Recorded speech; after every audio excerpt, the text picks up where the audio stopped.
नमस्कार, जेके प्राइम में आपका स्वागत है। मैं हूं विनोद कुमार। दर्शकों, राष्ट्रीय स्वयंसेवक संघ के सरसंघ चालक का 4 दिवसीय दौरा आज से शुरू होगा।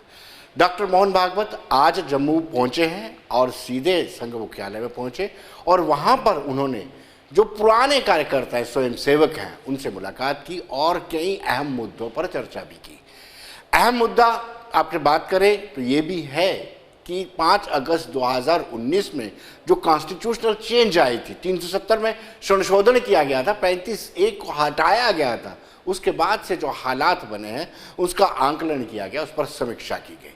हालांकि राष्ट्रीय स्वयंसेवक संघ के सरसंघ चालक जब भी आते हैं उनका असल मकसद ये होता है कि संघ की गतिविधियां किस तरीके से चल रही हैं, उन पर चर्चाएं कल होंगी। कल जितने भी प्रचारक हैं उनसे वो मुलाकात करेंगे। प्रचारकों के अलावा जो संघ के और भी संगठन हैं उनसे विस्तार से चर्चा की जाएगी। राष्ट्रीय स्वयंसेवक संघ की 300 से ज़्यादा शाखाएं इस वक्त चल रही हैं और इन शाखाओं की संख्या क्या है इस पर चर्चा की जाएगी। और बड़ी इंपॉर्टेंट बात यह है कि राष्ट्रीय स्वयंसेवक संघ के जितने भी स्वयंसेवक होते हैं उनकी प्रायोरिटी सेवा भाव रहती है। और इस वक्त कोविड-1 और कोविड-1 कोविड-2 के दौरान राष्ट्रीय स्वयंसेवक संघ ने जो इंपॉर्टेंट भूमिका निभाई है वो अविस्मरणीय, उसको बुलाया नहीं जा सकता है। प्रशासन के साथ कंधे से कंधा मिला करके उन्होंने ऑक्सीजन की कमी को दूर किया, जो आइसोलेशन वार्ड्स थे, बेड्स थे, वो बना के दिए, वेंटिलेटर्स का इंतजाम किया और बड़ी दिक्कत जो खाने की फूड पैकेट्स की होती थी वो भी। साथ साथ आपको बताते चले कि 2 तारीख को राष्ट्रीय स्वयंसेवक संघ के सरसंघ चालक डॉक्टर मोहन भागवत जो है सार्वजनिक कार्यक्रम को संबोधित करेंगे। जनरल जोरावर सिंह ऑडिटोरियम में इसका संबोधन होगा और 3 तारीख रवाना होने से पहले सुबह वो कार्यकर्ताओं को ऑनलाइन संबोधित करेंगे। यानी आज से आगाज हो चुका है। ये बड़ा इम्पोर्टेंट दौरा है। इम्पोर्टेंट इसलिए भी बढ़ जाती है कि 5 अगस्त 2019 के बाद ये उनका पहला दौरा है।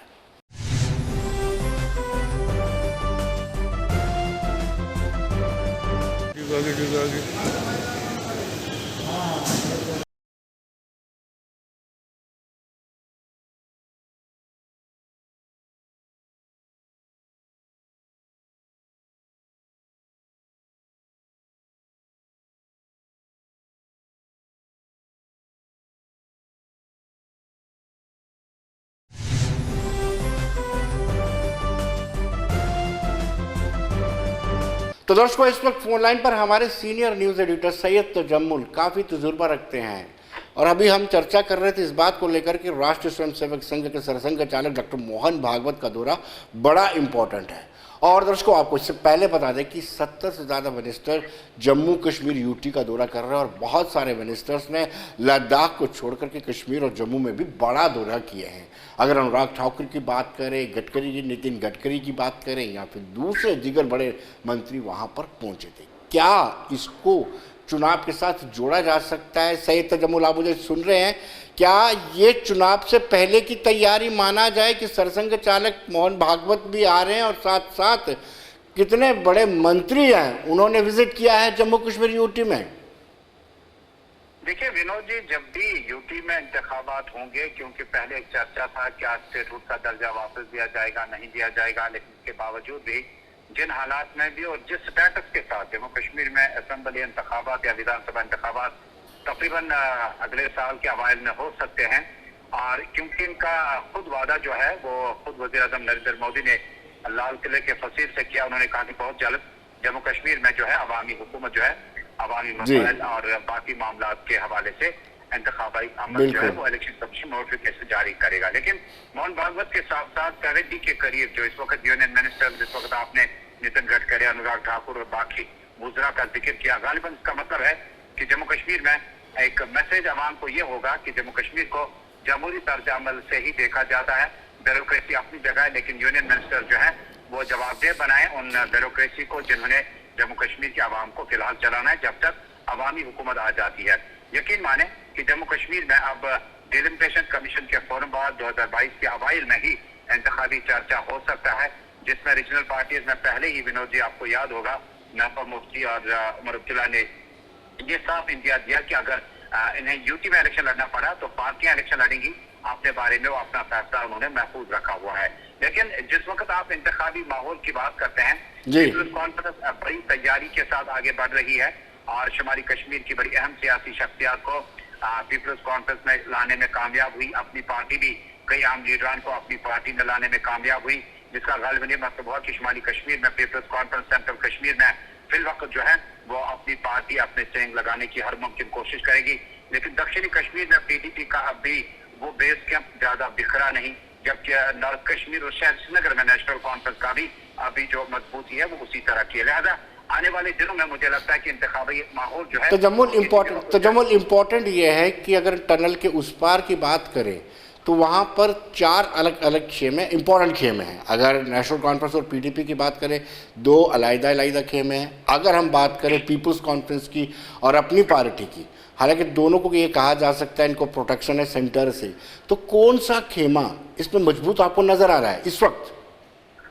देखिए, ये इंतखाबात रीजनल बेस से ही होते हैं और रीजनल पार्टियों को ही सबकत हासिल होगी जब तक हम टनल की इस तरफ की बात करते हैं। वहाँ का माहौल कदर मुख्तलिफ होता है, पीर पंचाल का अलग है, खतर चुनाव का अलग होता है। लेकिन कश्मीर का जो सियासी पैमाना है वो रीजनल पार्टीज के साथ उनकी वाबस्तगी, क्योंकि उन्होंने यहाँ पर इक़्तिदार काफी वक्त तक संभाला है, जिसकी वजह से उनके वोटरान की बड़ी तादाद में, हालांकि पीडीपी नेशनल कॉन्फ्रेंस या पीएजीडी के बैनर से क्या सीट शेयरिंग पे बातचीत कर रहे हैं, क्या आने वाले असेंबली इंतखाबात में उन्हें नेशनल कॉन्फ्रेंस और पीडीपी को अगर वाजिया सबकत या बरतरी हासिल करनी है तो उन्हें एक साथ चलना होगा, क्योंकि पीपल्स कॉन्फ्रेंस और अपनी पार्टी जो है उन्होंने अपने पत्ते पहले खोल दिए और उन्होंने दीगर पार्टियों से उन लीडरान की रहनुमाई हासिल की और उनका सपोर्ट हासिल किया। मुझे लगता है कि रीजनल पार्टी की सबकत अभी भी है, जिसमें पीपल्स कॉन्फ्रेंस भी आता है, अपनी पार्टी भी, पीपल्स डेमोक्रेटिक पार्टी भी, नेशनल कॉन्फ्रेंस। लेकिन सवाल यह है कि नेशनल कॉन्फ्रेंस को इस वक्त नॉर्थ कश्मीर में बहुत ज्यादा नुकसान, उतना ज्यादा पीडीपी को नहीं हुआ जितना नुकसान, हालांकि मुजफ्फर बेग, निजामुद्दीन बड़ दूर हैं और उसके बाद फैयाज अहमद मीर, नजीर अहमद लावे साउथ से पीडीपी छोड़कर चले गए हैं। लेकिन उसके बाद नॉर्थ कश्मीर में पीपल्स कॉन्फ्रेंस के कई लीडरान और इन लीडरान का पीडीपी से पीसी में जाने का मतलब है कि नेशनल कॉन्फ्रेंस और पीडीपी को अब हिकमत अमली शायद बिलतरतीब इकट्ठे सोचकर आगे चलनी होगी। मुझे लगता है कि आइंदा कुछ दिनों में पीएजीडी का अहम इजलास हो रहा है और जिसके बाद अगर असेंबली इंतखाबात के हवाले से नोटिफिकेशन निकलता है तो नेशनल कॉन्फ्रेंस की इज्तिमाई राय है, पीपल्स डेमोक्रेटिक पार्टी की इज्तिमाई राय है, जो कि हमें जराये से मालूम हुआ, वो एक साथ इलेक्शन में जाना चाहते हैं। ये कोई एंटी नेशनल मूवमेंट नहीं होगा, ये कोई सेंटर के विरुद्ध नहीं होगा, क्योंकि उन्हें डीडीसीज में वो दावा कर रहे हैं कि उनके ज्यादा से ज्यादा सीटें आई जब तक वो एक साथ थी। इसलिए मुझे लगता है कि दक्षिणी कश्मीर में या साउथ में पीडीपी की मजबूती, सेंटर में नेशनल कॉन्फ्रेंस की मजबूती और नॉर्थ में पीपल्स कॉन्फ्रेंस का मजबूत होना और श्रीनगर में भी अपनी पार्टी का अच्छा खासा प्लेटफॉर्म हासिल होना, हालांकि वो अराइवल और डिपार्चर लीडरशिप जो है जो मुख्तलिफ पार्टियों से आई है, लेकिन मुझे लगता है कि आइंदा असेंबली इंतखाबात से कबल ऐसा माहौल लग रहा है। लेकिन क्या नेशनल कॉन्फ्रेंस और पीडीपी या पीएजीडी सीट शेयरिंग के साथ इंतखाबी माहौल में जाएगी या नहीं, ये कहना अभी काबिल वक्त होगा। देखिए तजम्मुल, टनल के इस पार आते हैं, आपने कहा कि पीर पंचाल की अपनी राय रहती है, उन लोगों की खित्ता चुनाव वालों की अपनी राय रहती है, लेकिन कुल मिला के अगर देखा जाए जिस तरीके से माइनिंग का मामला इशू हुआ, जिस तरीके से लीकर पॉलिसी या एक्साइज पॉलिसी जिसको हम कहते हैं, जिस तरीके से रिलायंस स्टोर की बात सुनी, क्या इन सब बातों के बीच में बीजेपी को डेंट पड़ सकता है? देखिए, कोई भी हुकूमत जो है वो अवाम के खिलाफ नहीं जा सकती है, क्योंकि अवामी हुकूमत जो है वो अवामी पजीराई से बनती है और कीमत जो है उसके एक आम शहरी के वोट की होती है, चाहे वो गाँव में रह रहा हो या कस्बे में रह रहा हो। लेकिन कोई भी हुकूमत जिस वक्त कोई फैसला ऐसा करती है जो अवाम के हित में, जनता के हित में नहीं होता, यकीनन उसका जो नुकसान है वो कहीं ना कहीं उठाना पड़ता है। मैं आपको मिसाल दे दूं, दिल्ली में काफी टाइम तक अनजानी शीला दीक्षित ने हुकूमत साजी की, लेकिन जिस वक्त अरविंद केजरीवाल मैदान में आए तो उन्होंने उनकी कमियां गिनाई, उनके फायदे नुकसान की बात की, जिसके बाद तख्ता पलट हुई और जिस वक्त आम आदमी पार्टी ने स्वीप किया। मुझे लगता है कि जम्मू में रिलायंस के स्टोर्स बनने और जम्मू में जिस वक्त 35 से 370 के बाद कहा गया था कि विकास होगा, अब कोविड के साए में विकास को खत्म नहीं होने देते हैं। आप कोशिश करके तो शायद किया जा सकता। मुझे लगता है कि जम्मू प्रोविंस में बीते इंतखाबात 2014 में जो मोदी वेव, अमित शाह का जो ग्रोथ चला था, राजनाथ का ग्रोथ चला था, उसके बाद अच्छा खासा सीट शेयरिंग बीजेपी को मिला, उसमें जरूर जो है कमी आ सकती है, क्योंकि बीजेपी जम्मू में है और जम्मू में जब लोगों के ज्यादा मामला हल नहीं हुए, लेकिन मुझे लगता है उसका नुकसान का फायदा क्या कांग्रेस उठाएगी या कोई और पार्टी उठाएगी, बीजेपी को कहीं ना कहीं जम्मू में काफी नुकसान उठाना पड़ सकता है। कश्मीर घाटी में आप बात कर रहे थे, जो आंकलन कर रहे थे, उसे ऐसा लगता है कि क्या आपको लगता है कि दो कोई पार्टियां, पीपल्स डेमोक्रेटिक पार्टी या national conference, pre poll alliance कर सकती हैं? देखिए, प्री पोल अलायंस के लिए नेशनल कॉन्फ्रेंस का जो वर्किंग ग्रुप है, जो उनकी मीटिंग है, जो लगातार इस वक्त पार्टी के इलेक्शन चल रहे हैं, एक हमांगी पैदा करने की कोशिश की जा रही है। डॉक्टर फारूक अब्दुल्ला जराए के मुताबिक चाहते हैं कि जिस तरह से पीपल्स डेमोक्रेटिक पार्टी ने पीएचडी में रहते, क्योंकि पीएचडी में पीडीपी का बड़ा शेयर था पॉलिटिकल ओपिनियन का और ग्राउंड में अपने वर्कर्स का, और जो नतीजा उनके हक में आया उस नतीजे को रिपीट करना चाहिए, उसमें कमी नहीं आना देते हैं। लेकिन कुछ लीडर नेशनल कॉन्फ्रेंस में है जो इस चीज को अपना जाती नुकसान समझते हैं। मैं आपको मिसाल के तौर पर समझा दूं कि एक असेंबली मेंबर जो है वो दावा करता है कि वो अच्छा खासा इस वक्त कॉन्स्टिट्यूंसी में उससे दूसरी पार्टी की या पीडीपी का जो कैंडिडेट होगा वो चाहता है कि नेशनल कॉन्फ्रेंस उसे ज्यादा फायदा नहीं पहुंचा सकता है। ज्यादा मुझे लगता है इंडिविजुअल ओपिनियन 10 से 12 केसेज ऐसे हैं, लेकिन मैक्सिमम ओपिनियन जो है अगर नेशनल कॉन्फ्रेंस के मध्य मुकाबले भारत कश्मीर में पीपल्स कॉन्फ्रेंस की वजह से नुकसान होता है तो मजबूर हो जाएंगे और साथ लेकर चलेंगे, क्योंकि महबूबा मुफ्ती भी बहरा कहती है कि डॉक्टर फारूक अब्दुल्ला सीनियर कप्तान है, पॉलिटिकल कप्तान है, और उनका फैसला जिस तरह का होगा पीपल्स डेमोक्रेटिक पार्टी अवाम से मशवरा करेगी, लीडरों से मशवरा करेगी और एक हम आंगी के माहौल में आगे बढ़ती रहेगी। तजामुल, बहुत बहुत शुक्रिया आपका।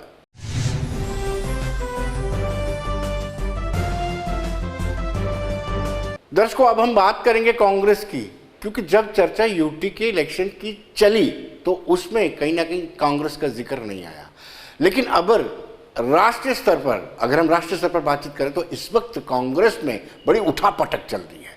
पंजाब की राजनीति में कैप्टन ने सिद्धू के बाद कैप्टन, कैसी सियासत है।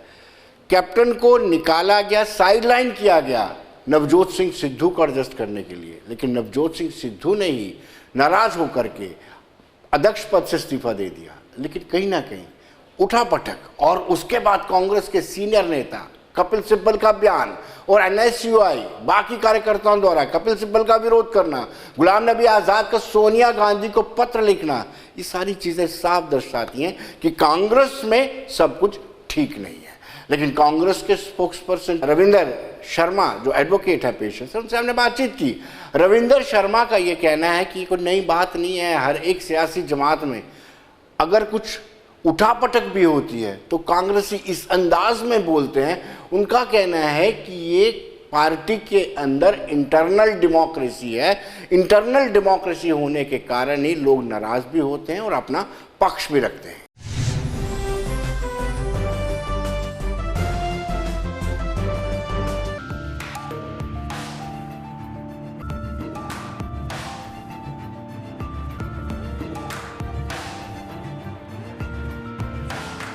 देखिए, बात यह है कि केंद्रीय नेतृत्व इस मसले को डील कर रहा है, इसलिए मैं ज़्यादा कमेंट तो नहीं करूंगा। और मैं ये कहूँगा, coming events cast their shadows before.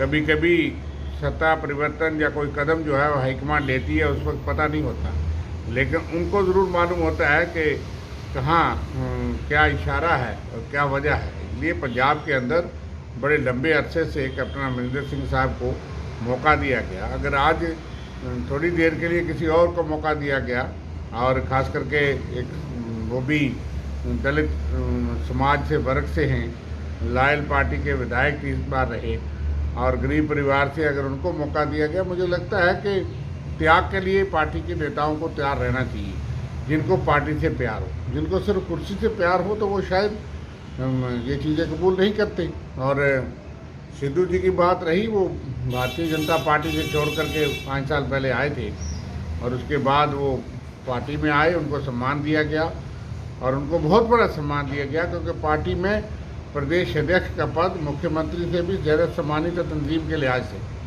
और अगर वो सिर्फ मुख्यमंत्री के लिए ही ये दाव पेच कर रहे हैं तो मैं समझता हूँ जायज़ नहीं, और लॉयल्टी जो है उसका लिहाज जो है पार्टी को करना चाहिए।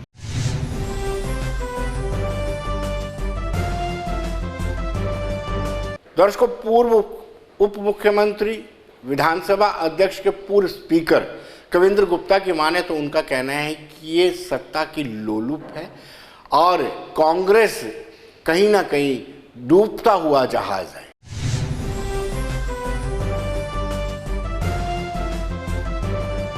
कांग्रेस एक डूबता हुआ जहाज है और जिस प्रकार से इनकी गतिविधियां रही पंजाब में और इनके साथ जो इनके नेताओं के निर्णय हैं उससे हम साफ हिसाब लगा सकते हैं कि वो कितने मेच्योर हैं। जितनी उठापटक सरकार होते हुए भी हुई है तो इससे साफ लगता है कि जो भी लोग वहाँ हैं सब सत्ता के लालची हैं। हालांकि उनकी पार्टी के ही मनीष तिवारी और कपिल सिब्बल और गुलाम नबी आज़ाद जैसे नेताओं ने पहले ही कहा है कि जिस प्रकार के निर्णय होते हैं वो सभी का जो व्यू लेकर के निर्णय नहीं होते। तो आज ये हम साफ जाहिर होता है कि जो लीडरशिप कांग्रेस की है सोनिया गांधी से लेकर के राहुल गांधी तक उनकी क्या सोच है कि कांग्रेस में तबाही हुई है। जहाँ तक इनके मिलने का सवाल है तो निश्चय ही जब जहाज डूबेगा तो जो एक कुछ अच्छे नेता हैं वो कोई किसी तरफ से जाएंगे। और कैप्टन साहब ने साफ कह दिया है कि जिस प्रकार से पार्टी में उनका तिरस्कार किया गया है, उनको नकारा गया है, तो एक बेइज्जती करके इस तरह से निकलना तो वो काफ़ी लंबे समय से जब पंजाब की राजनीति में रहे उनका निर्णय लेना उनका स्वाभाविक बात है कि वो कहीं और जाकर के निर्णय लेंगे।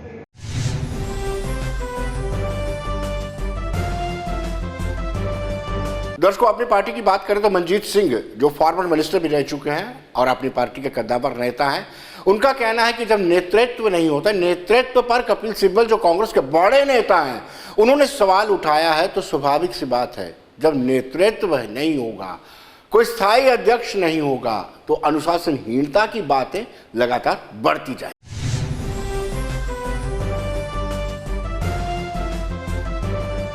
जो उथल पुथल कांग्रेस में हो रही है इसका जवाब तो कांग्रेस का प्रवक्ता ही दे सकता है। लेकिन मैं इतना ये जरूर कहूँगा कि जब पॉलिटिकल पार्टी उनकी लीडरशिप जब कमज़ोर हो जाती है तो इस किस्म के जो हैं उथल पुथल देखने में सामने आते हैं। आज कांग्रेस की नेशनल लेवल पे डिसीजन लेने की जो उनकी कैपेसिटी है वो नहीं है, सही फैसले नहीं कर पा रहे। उससे कांग्रेस के हर स्टेट में ग्रुपिज्म है और ग्रुपिज्म की वजह से आहिस्ता आहिस्ता पार्टी जो है वो पिछड़ती जा रही है। देखिए, ये तो अंडरस्टूड बात है, जब अपना घर ही आर्डर में नहीं होगा तो नुकसान तो होगा ही होगा।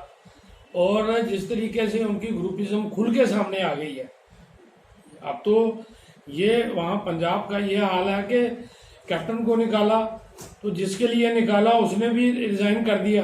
तो अब तो मैं समझता हूँ कि ये डिसीजन जो लिया है कैप्टन साहब, एक बहुत ही कद्दावर नेता थे, उनको हटाना इस जंक्शन पे मेरे नज़र में ठीक नहीं।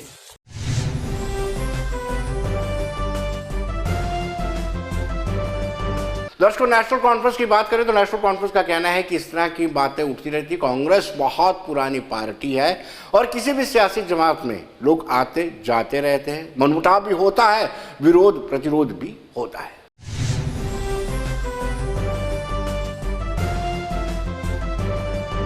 ये कांग्रेस का अपना एक अंदरूनी मामला है, लेकिन पंजाब के अंदर बीजेपी के वक़्त में पंजाब के अंदर ही अमरिंदर सिंह की रहनुमाई में कांग्रेस की सरकार बनी, इलेक्शन हुए। तो अमरिंदर सिंह क्योंकि एक महाराजा ख़ानदान से है, वो महाराजा पटियाला का पोता है और मेरा ख्याल है कि इस वक्त तक शायद 9 साल तक वो चीफ मिनिस्टर रहा।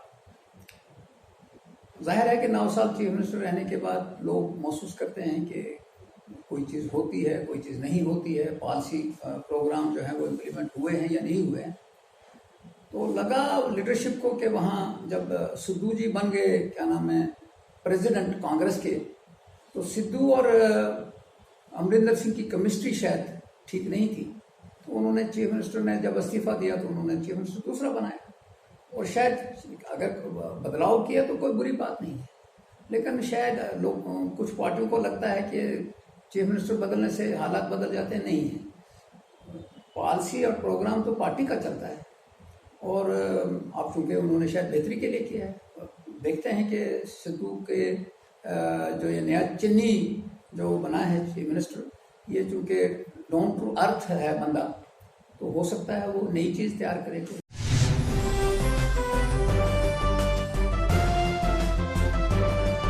दर्शकों, हम बात करेंगे उन प्रदर्शनकारियों को, वो प्रदर्शनकारी नहीं है, दरअसल उनको आड़े वक्त में जब संकट में था, हेल्थ मिशन कहें या हेल्थ डिपार्टमेंट, तब उनको नियुक्त किया गया।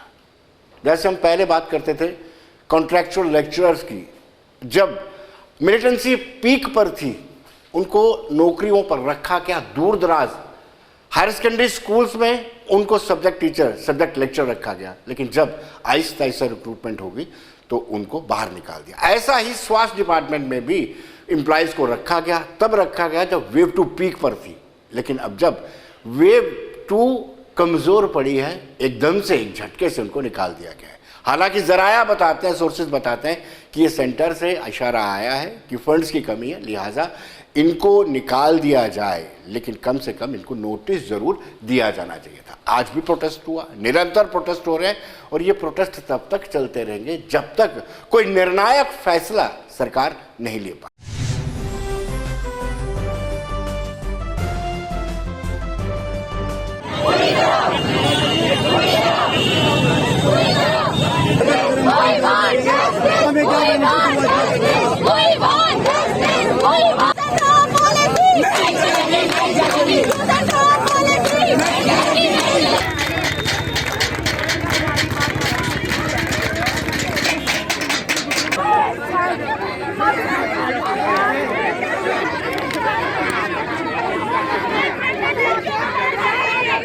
गिरफ्त में लिया जा रहा है और काफी धक्का मुक्की जो है वो देखने को मिल रही है। ये तस्वीरें हम आपको दिखाने की, देखिए तस्वीरें आप देख सकते हैं। जी सर हम यहाँ पे टोटल 1600 जो एम्प्लॉयज़ हैं हमारे NHM के अंडर जो रिक्रूट हुए थे कोविड में, सर हम उनको रिप्रेजेंट कर रहे हैं। सर यहाँ पे सिर्फ जम्मू की डिवीज़न से नहीं है बंदे, सर डिस्ट्रिक्ट लेवल के बच्चे हैं, रजौरी से, पुंछ से, सर रियासी से बच्चे हैं, कठुआ से बच्चे हैं, सर हर एक डिस्ट्रिक्ट के बच्चे लगे हुए। Sir at a time 1600 youth हमारा अनएम्प्लॉयड हो रहा है, जिनको पहले एम्प्लॉयमेंट दी, जिनको एक उम्मीद जगाई उनके मन में, फिर वो एट अ टाइम उनसे सारा एम्प्लॉयमेंट छीन लिया। सर उनके साथ साथ 1600 लोग जो हैं, उनके साथ साथ उनकी फैमिलियाँ, जो उनके बच्चे हैं, उनके माँ बाप हैं सर वो डिपेंडेंट है उन पर। सर कैसे चल रहा होगा किसी का घर? सर किस सिचुएशन से कोई निकल के आया यहाँ पे, सिर्फ अपनी लाइफ को रिस्क में लेके, अपनी फैमिलीज़ को रिस्क में रख के आया है। सर उनको भी कोविड हुआ है, यहाँ पे आके उनकी फैमिलीज़ को भी हुआ है। सर किसी की तो डेथ भी हो गई है सर हमारे फ्रेंड सर्कल में। ये सिर्फ पेशेंट्स को डील करते हुए कि ये लोगों ने हम लोगों को एकदम से टर्मिनेट ऑन ड्यूटी किया है। ये लोग हमें एक्सटेंशन दें, हमारी सर्विसेज कंटिन्यू करें। हम लोगों का सिर्फ इतना ही डिमांड है कि जब हम लोगों ने कोविड के इतने खराब टाइम पे आप लोगों का साथ दिया, उस टाइम पे आप लोगों के परमानेंट स्टाफ ने भी आपका साथ छोड़ दिया था, और जो आज मिनिस्टर आके थोड़ी सी वीडियोस बना के हमारे पास चले जा रहे हैं, उन्होंने भी उस टाइम पे किसी पेशेंट के पास हॉस्पिटल के बाहर से निकलना बंद कर दिया था। जब हम स्टाफ ने मिलकर इन लोगों का साथ दिया तो आज ये कंडीशन क्रिएट हुई कि कोरोना दूर हुआ। तो आज जब हम लोगों को इनकी जरूरत है तो एडमिनिस्ट्रेशन ने हम लोगों को निकाल के बाहर फेंका। यूज एंड थ्रो पॉलिसी हमारे साथ के लिए, हम चाहते हैं हमारी डिमांड पूरी हो, हम लोगों को ये फर्दर आगे एक्सटेंशन दे। हमें तो उम्मीद थी कि ये लोग हमें परमानेंट करेंगे, लेकिन इन लोगों ने हमें तो टर्मिनेट करके बाहर निकाल के फेंक दिया। हम लोग चाहते हैं सिर्फ हम लोगों को आगे बढ़ाओ, हम लोगों की एक्सटेंशन दो, हम लोगों की सर्विस कंटिन्यू कराओ।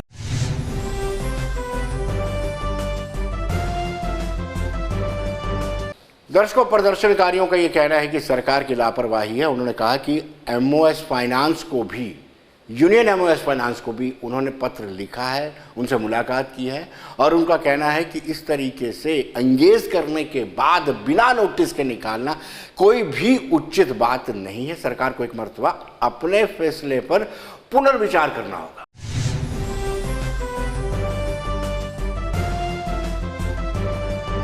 एडिशनल सेक्रेटरी यूनियन हेल्थ वालों को, फाइनेंस वालों को, LG सर को, हर सबको 10 दिन पहले ये चीज़ कही थी कि हमें मत करो टर्मिनेट, क्योंकि मैडम ने भी लेटर भेजा हुआ था, सभी GMs की प्रिंसिपल्स ने ये लेटर भेजा हुआ था कि हमें इन बंदों की ज़रूरत है। फिर भी इन्होंने ये कह के टर्मिनेट कर दिया कि हमारे पास फंड्स नहीं है। कुछ लोग कहते हैं कि आपका कॉन्ट्रैक्ट था, जैसे आप ही मीडिया वाले बहुत बंदे पूछते हैं कि इनका कॉन्ट्रैक्ट था 3 महीने का या 6 महीने का। आपको ये चीज़ बता दूं मैं सबको, ये कॉन्ट्रैक्ट ख़त्म करके कॉन्ट्रैक्ट के हिसाब से नहीं निकाल रहे, ये टर्मिनेट कर रहे हैं कि हमारे पास फ़ंड नहीं है। इनके पास फ़ंड ख़त्म हो गया अपना हेल्थ डिपार्टमेंट चलाने के लिए। आपके पास फंड अगर ख़त्म हो गया, आप कैसे सरकार चलाओगे, कैसे किसी को परमानेंट जॉब दोगे? ये बंदे वो हैं जिन्होंने कोरोना में काम किया था, और तब काम किया था जब हर बंदा घर पे बैठा हुआ था। किसी को पता चलता था कि हमारा पड़ोसी पॉजिटिव है तो अपने घर के अंदर घुस जाता था। पर ये बंदे हम सारे तब आते थे जब कोरोना पीक पे था, सेकंड वेव फर्स्ट वेव में लगे हुए हैं, और तब नोटिफिकेशन निकली थी एनएचएम की। एनएचएम का ये चीज़ होती है, 2005 से एनएचएम चल रहा है, उनका ये होता है कि कॉन्ट्रैक्ट उनका हर साल कॉन्ट्रैक्ट बढ़ जाता है। हर बंदा इसी उम्मीद पे लगा था कि एक्सटेंशन मिल जाएगी। हम नहीं बोल रहे, ये नहीं बोल रहे कि किसी को परमानेंट करो, एटलीस्ट ये कह रहे हैं कि इनकी कंटिन्यू करो।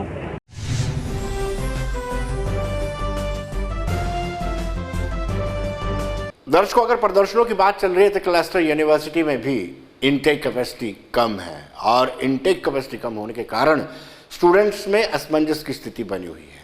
जब लोग ग्रेजुएशन के लिए फर्स्ट में अप्लाई करते हैं तो उनको दाखिला अनिवार्य होता है। डिस्टेंस एजुकेशन एक प्रोविज़न तो ज़रूर है, लेकिन वक्त की मांग यह है कि कहीं ना कहीं यूनिवर्सिटीज़ में, क्लस्टर यूनिवर्सिटीज़ हो, कॉलेजेस हों, जो अंडर ग्रेजुएट कॉलेजेस हैं, उनमें दाखिले की क्षमता को बढ़ाया जाना चाहिए। ये स्टूडेंट लगातार प्रोटेस्ट कर रहे हैं। आज भी जीजीएम साइंस कॉलेज के बाहर प्रोटेस्ट किया।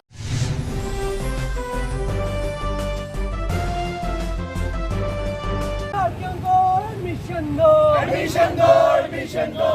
एजुकेशन शर्म करो, शर्म करो, शर्म करो। हायर एजुकेशन शर्म करो, शर्म करो, शर्म। तो छीन के लेंगे एडमिशन।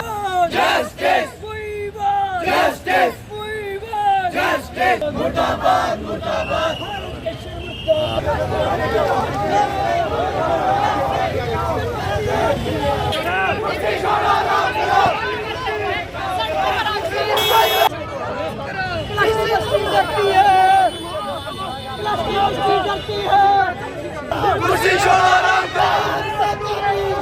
और ये प्रदर्शन विद्यार्थियों द्वारा 6 दिन से रखा जा रहा है, जिसमें हायर एजुकेशन अथॉरिटी को चिंतन करना पड़ेगा, क्लस्टर यूनिवर्सिटी को चिंतन करना पड़ेगा कि विद्यार्थी जो 18,000 फॉर्म अप्लाई कर चुके हैं उनको अभी तक एडमिशन्स क्यों नहीं दी जा रही। क्या नाकामी है हायर एजुकेशन अथॉरिटी के, सेक्रेटरी एजुकेशन अथॉरिटी की क्या नाकामी है? क्यों अभी तक इन बच्चों को दर-बदर की ठोकरें खानी पड़ रही हैं? क्यों अपनी कभी ये मार्कशीट जला रहे हैं? क्यों हायर एजुकेशन का पुतला फूका जा रहा है? ज्ञापन सौंपे जा रहे हैं डिविजनल कमिश्नर को, ज्ञापन सौंपा जा रहा है माननीय वाइस चांसलर को, और जब माननीय वाइस चांसलर से विद्यार्थियों की बात होती है इनटेक कैपेसिटी ऑफ सीट्स को बढ़ाया जाए, तो वहाँ क्या बोला जाता है? वहाँ क्या बोला जाता है? क्लस्टर यूनिवर्सिटी द्वारा, क्लस्टर यूनिवर्सिटी वाइस चांसलर द्वारा वहाँ ये शब्द ये कहते हैं कि आप जितने मर्जी प्रदर्शन करो, मैं आपके दबाव में नहीं आने वाला। यही की डिमांड करते हैं माननीय एलजी साहब से आपकी मीडिया के माध्यम से कि इनटेक कैपेसिटी ऑफ सीट्स को बढ़ाया जाए और इन एडमिनिस्ट्रेशन के ऊपर नकेल कसी जाए। जो एडमिनिस्ट्रेशन बोलता है कि आप विद्यार्थी यहाँ पब्लिसिटी करने आते हो, पब्लिसिटी स्टंट करने आते हो, यहाँ पे विद्यार्थियों को एडमिशन नहीं दिलाने आते। अरे ये विद्यार्थी पब्लिसिटी स्टंट करने आए हैं यहाँ पे। लगातार 6 दिनों के प्रदर्शन करते हुए मैं मुख्य मांग यही करूँगा, जल्द से जल्द ऐसे एडमिनिस्ट्रेशन को बर्खास्त किया जाए और माननीय एलजी साहब से इनके ऊपर कार्रवाई की जाए और बच्चों की इनटेक कैपेसिटी ऑफ सीट्स।